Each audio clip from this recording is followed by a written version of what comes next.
एक ऋषि की रहस्यमय कहानी जिसने आजीवन किसी स्त्री को नहीं देखा।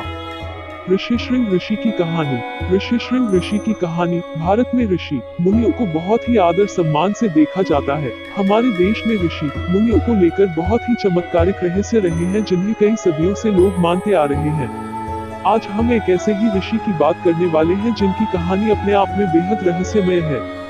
यह घटना है एक ऐसे ऋषि की जिसने अपने जीवन में कभी भी किसी स्त्री को नहीं देखा था और जब देखा तो उनका वो अनुभव बेहद अजीब था।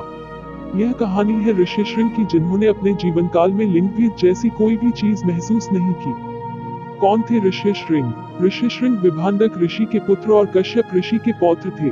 पुराणों के अनुसार विभांडक ऋषि के कठोर तप से देवता कांप उठे थे और उनकी समाधि तोड़ने और ध्यान भटकाने के लिए उन्होंने स्वर्ग से उर्वशी को उन्हें मोहित करने के लिए भेजा।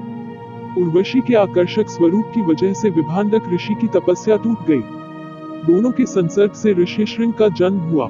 ऋषिशृंग के माथे पर एक सींग थी, अतः उनका नाम ऋषिशृंग पड़ा। पुत्र को जन्म देते ही उर्वशी का काम धरती पर समाप्त हो गया और वे अपने पुत्र को विभांडक ऋषि के पास छोड़कर वापस स्वर्ग की ओर प्रस्थान कर गई। उर्वशी के छल से विभांडक ऋषि बहुत आहत हुए और उन्होंने समस्त नारी जाति को ही इसके लिए दोषी ठहराना शुरू कर दिया। अपने पुत्र को लेकर विभांडक ऋषि एक जंगल में चले गए और उन्होंने प्रण किया कि वे अपने पुत्र पर किसी भी स्त्री की छाया तक नहीं पड़ने देंगे।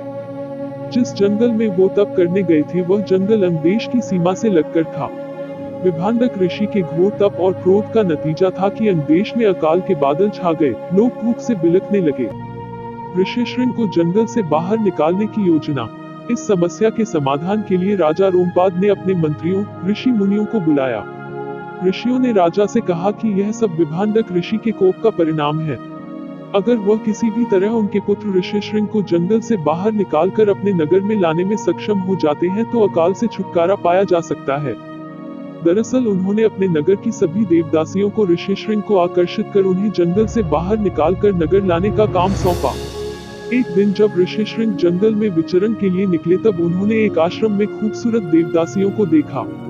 वे बेहद आकर्षक थीं। उन्हें अपना गुरु भाई मानकर ऋषिशृंग उनके पास गए। देवदासियों ने उन्हें आकर्षित कर यौन आनंद के लिए प्रेरित करने का सिलसिला शुरू किया। अगले दिन ऋषिशृंग उन देवदासियों को ढूंढते ढूंढते उनके आश्रम में जा पहुंचे।